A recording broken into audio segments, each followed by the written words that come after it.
बंगाली भी गा कच्ची की कमी है दीदी। अंदर में मकान, बाहर में दुकान है ना।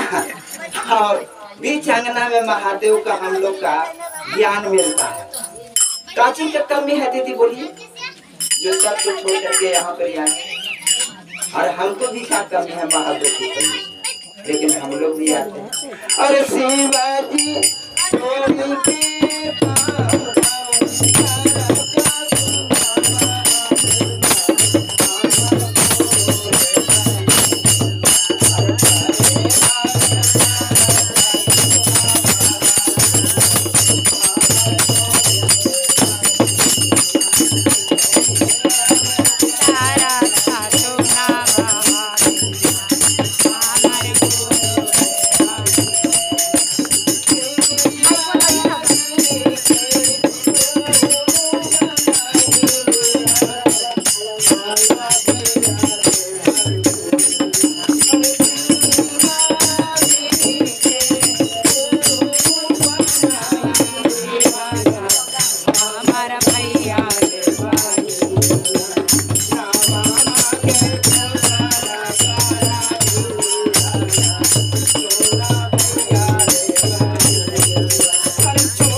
जब हम लोग शिव का गुरु बनाए हैं तो दिल में उतारिए और अपना अपना नाम का घोषणा करवाइए और शिव में लग जाइए। तभी साहब जी बोले हैं, इस धरती पर आकर के बोले कि कहा गया है कि तन कांपने लगा, भजन कर लो मत जवानी में बुढ़ापा किसने देखा। बाबा भी बूढ़ा हो रहे हैं, हम भी बूढ़ा हो जाएंगे, इसको कोई नहीं करता, ठंडा लेना पड़ेगा। तब साहब जी बोलते हैं कितनी साहे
चारा